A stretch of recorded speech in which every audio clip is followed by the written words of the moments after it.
Avant de venir à Murhe, la seule chose que je savais sur cet endroit était que c'était la ville la plus au nord de toute la Chine, à la frontière russe.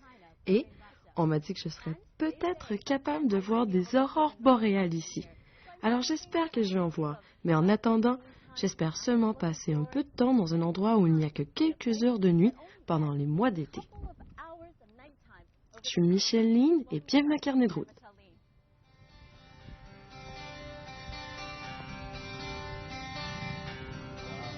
Situé sur la frontière du Daxing-Anling, ou plutôt dans la préfecture du Daxing-Anling, Murhe est un petit comté de la province du Heilongjiang qui a longtemps été perçu comme un endroit complètement hors des sentiers battus.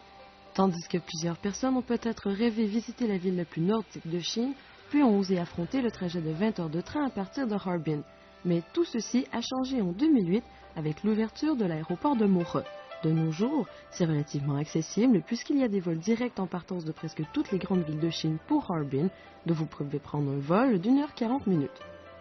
Selon les saisons, il n'y a qu'un ou deux vols quotidiens pour Murhe, alors assurez-vous de bien planifier votre voyage. Le nom Murhe veut dire rivière d'encre en chinois, et ça découle des débris noirs qu'il y a dans le fleuve Heilongjiang qui traverse la région. Alors que la plupart des gens visitent cette ville nordique dans l'espoir de voir les aurores boréales et de vivre l'hiver extrême et les chutes de neige, peu savent que Murhe offre des paysages spectaculaires à longueur d'année. Peu importe la saison à laquelle vous venez, vous en aurez le souffle coupé. C'est l'endroit le plus froid de Chine, avec des températures tombant en deçà de moins 50 degrés l'hiver. Ce climat extrême vaut à Murhe le surnom du village du pôle Nord chinois.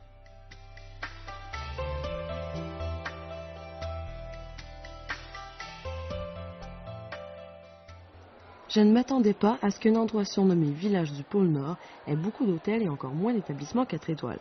Alors j'étais contente de voir qu'il y avait beaucoup d'hôtels et d'auberges répartis à travers la ville. Nous sommes restés à l'hôtel Jinma, l'hôtel le plus luxueux de toute la ville, et je peux assurément vous dire qu'il arrive à l'achever de la plupart des hôtels 4 étoiles des principales villes chinoises. Bon, si vous ne raffolez pas des petits déjeuners chinois, il y a un menu continental disponible tout au long de la journée. Et pour ceux d'entre vous qui êtes dépendants à Internet comme moi, vous serez heureux de savoir que toutes les chambres ont une connexion Internet. Vous êtes peut-être loin au nord, mais ne vous inquiétez pas, vous serez quand même connecté au monde extérieur.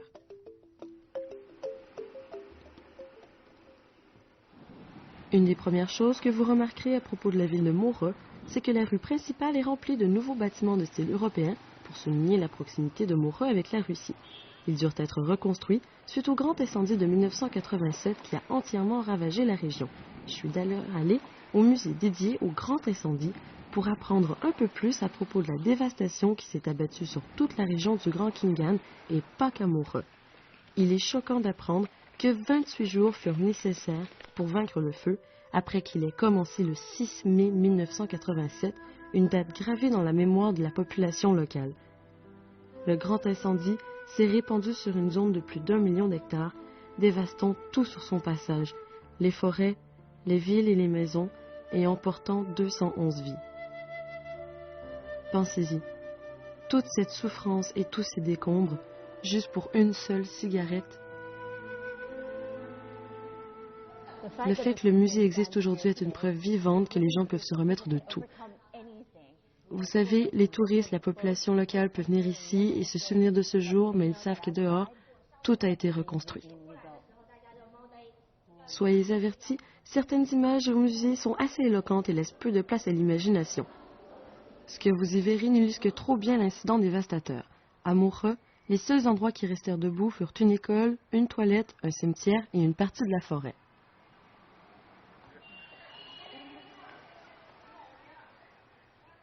Cette zone-ci du centre de la ville est remplie de pins et, assez étrangement, c'est un des 4 endroits à ne pas avoir brûlé durant le grand incendie. Si vous vous promenez aux alentours, la plupart de ces arbres sont plus vieux que moi. Celui-là est à peu près le seul que j'ai trouvé à avoir à peu près le même âge que moi. C'est pas par accident qu'un boisé de pins se dresse au centre de la ville. Après l'incendie, la ville fut reconstruite autour de la dernière parcelle de végétation en souvenir du passé de Murhe. La plupart des arbres ici sont vieux de quelques centaines d'années, et alors qu'en apparence rien ne laisse présager des arbres d'un tel âge, ne laissez pas leur taille vous tromper. Le climat ici fait que les pins ne grandissent qu'un peu chaque année. 我从小知道有漠河，有北极点，还有北极光。我们生长从小就是在南方，就想来感受一下我们国家最北的这个生活。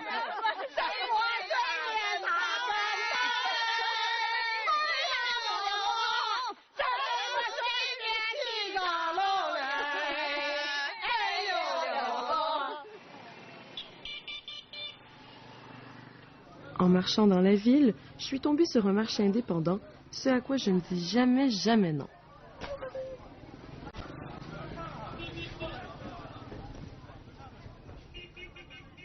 Ah, voilà, c'est tout à fait ça. Les marchés locaux sont tellement fantastiques. Peu importe où vous allez, vous devez aller dans un marché local.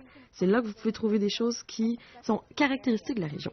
Par exemple, ici, j'ai juste les voir, des noisettes. Vous en avez beaucoup ici.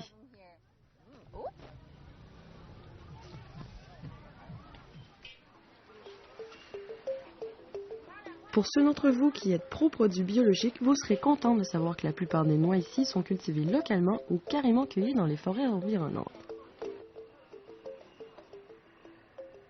Je pense pas avoir vu autant de champignons de toute ma vie. Je commençais à me demander pourquoi je ne reconnaissais pas la plupart des champignons, mais on m'a dit qu'en fait, ce sont des champignons sauvages qui poussent dans les forêts avoisinantes et qui sont reconnus pour leurs propriétés médicinales.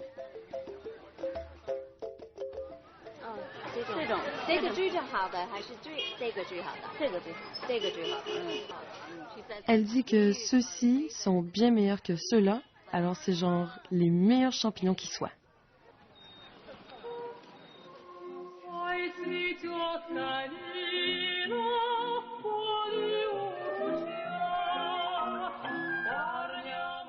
On me dit qu'il y avait une boulangerie traditionnelle russe en ville, et qui suis-je pour dire non à quelques gâteries?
Confiture la plus fraîche en ville.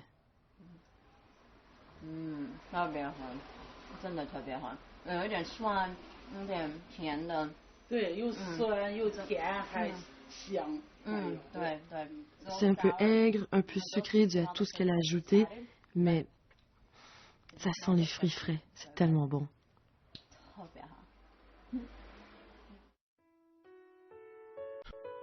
Même durant les mois les plus chauds, les températures ici varient drastiquement entre le jour et la nuit. Alors vous serez peut-être intéressé par le gigantesque thermomètre qu'on retrouve dans la ville et qui vous laisse savoir exactement à quel point il fait froid. La température moyenne ici oscille aux alentours de moins 4 degrés et avec des températures qui chutent à moins 40 et moins 50 degrés durant l'hiver, ce n'est pas surprenant que Moureux puisse se targuer d'être l'endroit le plus froid de Chine.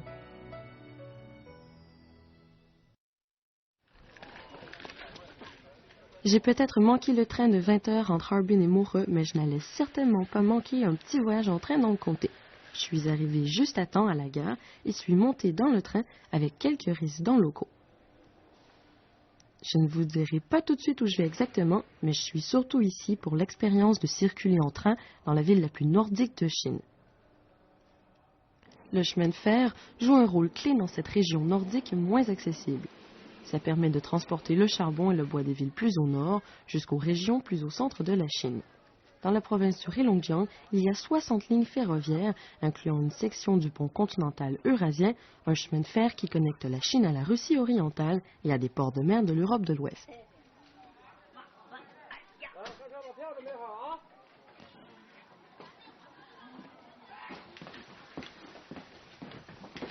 Vous voyez ça?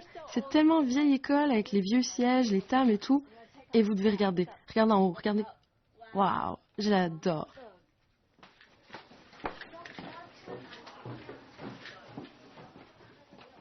C'est vraiment obsolète, c'est comme un train à l'ancienne.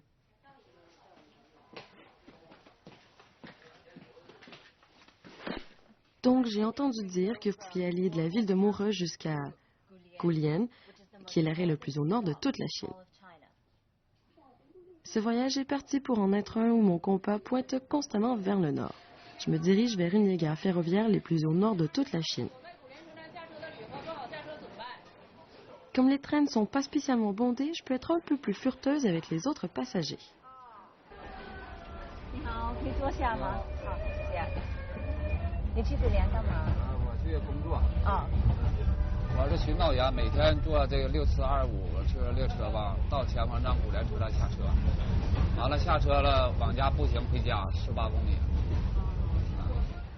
Il me dit qu'il marche de Guilin à la ville de Mură en vérifiant les rails à la recherche de problèmes chaque jour, peu importe la température et le froid qu'il peut faire. Je suis émue par sa dévotion manifeste et sa bonne nature lorsqu'il parle de son travail. Je ne pense pas que beaucoup de gens seraient aussi optimistes lorsqu'il fait moins 40 degrés dehors. Bon, il vient de me dire qu'il y a 18 km de marche jusqu'à Mură et que ça prend environ 8 heures. Alors, on se revoit dans 8 heures.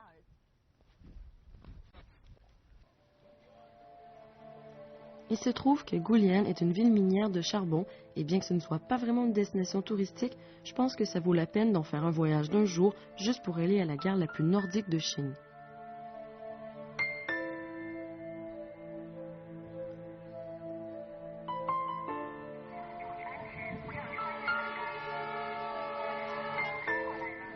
Pour ceux parmi vous qui n'avaient pas de contraintes de temps, envisagez de prendre le train. C'est le meilleur moyen de voir les magnifiques forêts du nord de la Chine qui couvrent une large partie du comté de Mură.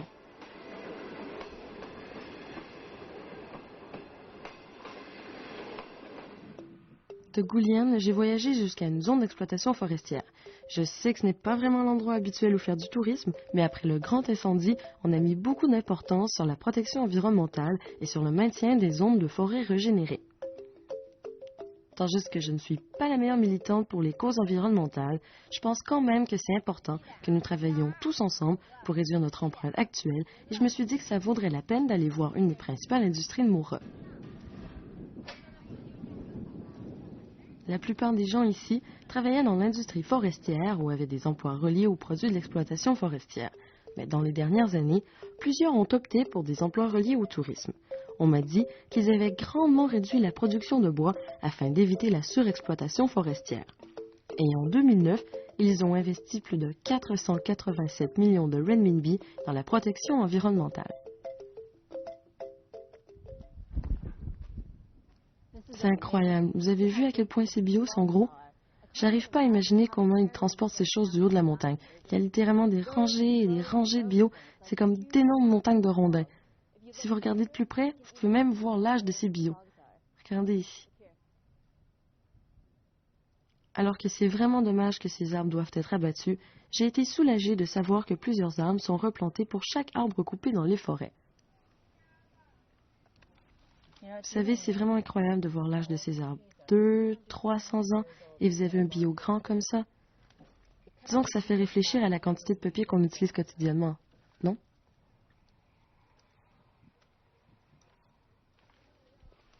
Essayez de ne pas faire trop de bruit. Regardez, sentez ça. C'est une expression pas mal surréelle de marcher au milieu de ça.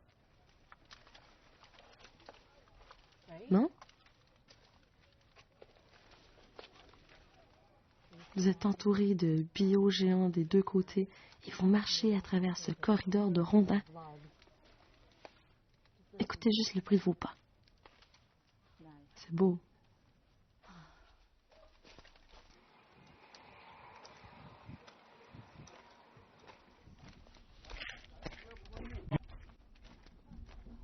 Ni hao. 你好，我什么事啊？你好，你叫什么？我叫王守忠。王守忠是吧？哦，你好，我坐一下，干嘛？好。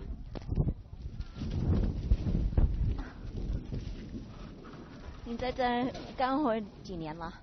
干活得20来年了吧。哇，是每天1年365天吗？不对，啊，都是冬天。冬天。冬天11月份到3月份吧，这个季节。这个细的。哎，对。100年多啊？没有100年，这细的也得20-30年了，那粗的都得70-80年，100多年。哦。如果你们锯树怎么样锯树的？一个锯手，一个扛枝杆的。然后呢？这锯手锯方树吧，必须往一个方向走。一个方向走是吧？你们有喊的吗？有喊的。听一下。顺山倒了。狮山什么？倒了。狮山倒了，我教你英语的 ，OK。Timber。挺好的。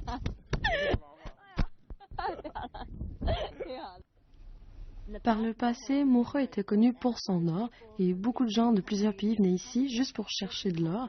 Et Monsieur Cha ici, Cha Shefo Nira, va me montrer comment on fait ça et me parler de l'histoire et de tout sur l'or. Il y a beaucoup de légendes locales racontant comment l'or fut initialement découvert ici. La plus populaire concerne Russe qui essayait d'enterrer son cheval décédé, alors qu'il creusait la fosse et découvrit de l'or. Une autre version parle d'une pépite d'or trouvée dans le ventre d'un canard. De toute façon, peu importe comment l'or fut découvert, les gens de partout à travers le monde vinrent ici en 1860 dans l'espoir de faire fortune. Au temple ancestral Lijinyong, vous pourrez voir les vieux outils utilisés à l'époque pour chercher de l'or et vous en apprendrez aussi un peu sur Lijinyong lui-même, un officiel gouvernemental envoyé au Heilongjiang en 1887 pour établir la mine d'or de Moureux. S'étant joint à une expertise russe, Lijinyong a fait de la mine de Moureux une des mines d'or les plus performantes de Chine à l'époque. Depuis lors, un total de 300 tonnes d'or a été trouvé dans la région.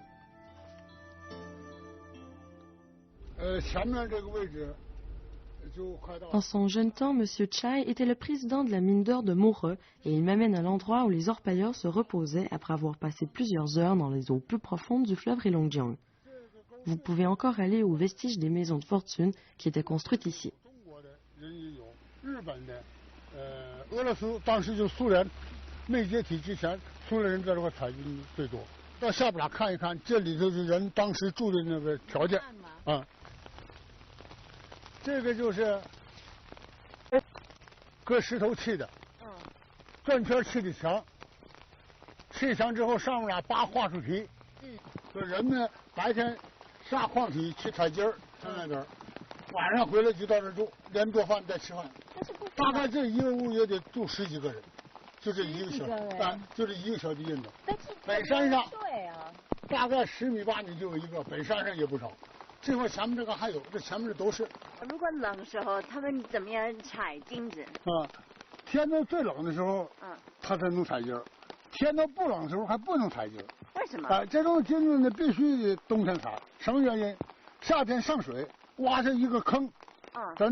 En étant ici, c'est pas compliqué de s'imaginer les conditions difficiles que les orpailleurs de Moureux devraient affronter.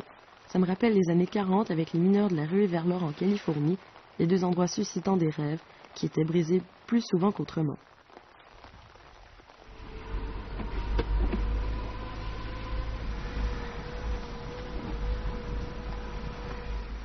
Chercher de l'or par un froid jour de pluie ou d'hiver, ce n'était probablement pas les circonstances idéales dans lesquelles les hommes de l'époque voulaient se retrouver.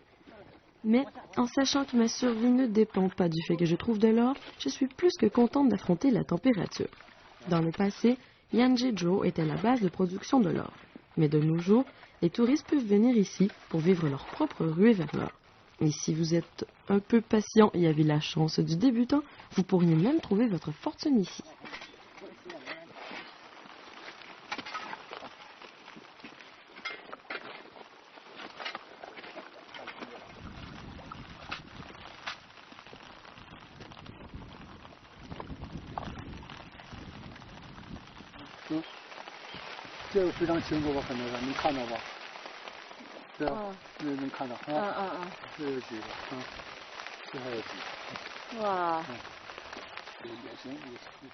Vous voyez comme c'est petit? Vous imaginez combien ça en prendrait pour faire une bague? C'est minuscule!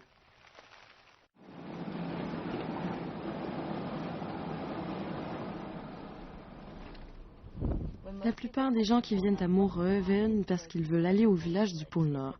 C'est environ 1 heure et demie de route de la ville de Moreux, mais c'est là que vous pourrez voir les aurores boréales. Enfin, avec un peu de chance, vous pouvez donc soit prendre un bus ou louer les services d'un chauffeur et vous y rendre en passant par de beaux paysages, des forêts, des belles montagnes. C'est vraiment un beau trajet. Au cours du trajet d'1 heure et demie, vous serez tenté de sortir de la voiture, respirer l'air frais et jeter un coup d'œil de plus près à la nature environnante. Mais si vous êtes fumeur, ne pensez même pas en allumer une. Ce fut la cause du grand incendie et vous ne voudriez pas être à l'origine du second.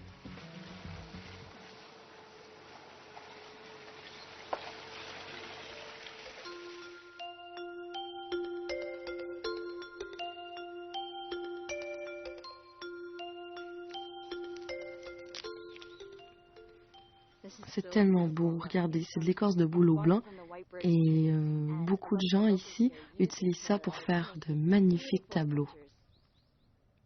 Ok, ça c'est quelque chose que j'essayerais pas dans la forêt, mais certains résidents m'ont dit que l'écorce de bouleau s'enflamme incroyablement rapidement, alors c'est souvent utilisé pour allumer le feu dans les poêles à la maison.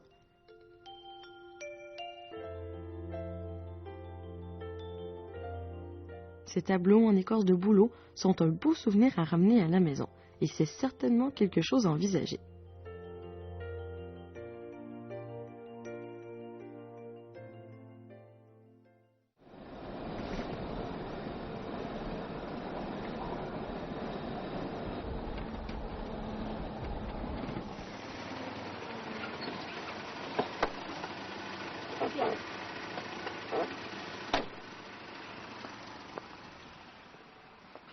Ok, je reconnais les caractères B et Tsun, alors j'imagine que nous sommes au bon endroit et que nous sommes au Beijitsun, le village du pôle Nord. J'y suis finalement.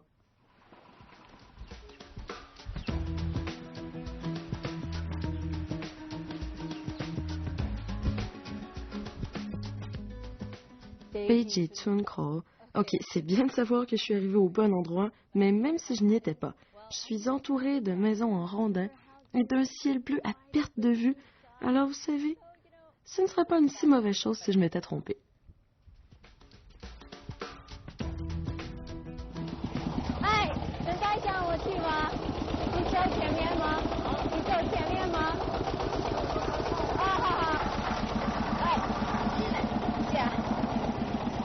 Ça, c'est ce que j'appelle du transport alternatif.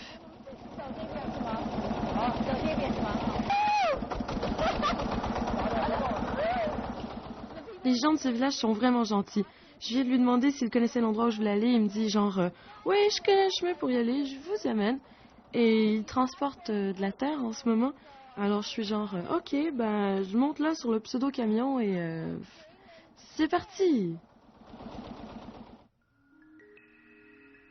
La chose la plus importante que vous devez faire quand vous venez ici est de trouver le site qui souligne le point le plus au nord de Moreux et du même coup de Chine. Vous serez heureux de savoir qu'à partir du village, une randonnée facile dans les prairies suffit pour vous y rendre. Vous ne pouvez pas vous rendre si loin et ne pas prouver que vous l'avez fait, encore plus si vous avez opté pour les 20 heures de train à partir de Harbin. Et vous trouverez même une carte indiquant à quel point Moreux est loin des villes majeures de Chine.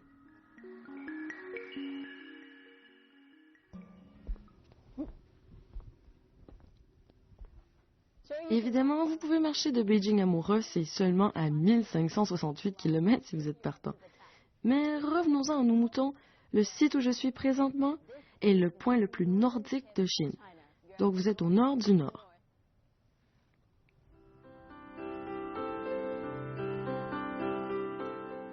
J'avais trouvé et je regardais le point le plus au nord de Chine, mais il n'y a aucune chance pour que je parte sans avoir exploré le village. Sinon, ce serait comme d'aller au pôle Nord et de ne pas jeter un coup d'œil aux alentours. Bon, j'ai entendu dire que c'était un petit village, mais il n'y a pas d'endroit trop grand ni trop petit pour les explorations de carnet de route. Alors joignez-vous à moi lors du prochain épisode alors que je continue mon voyage amoureux dans l'espoir de voir les aurores boréales.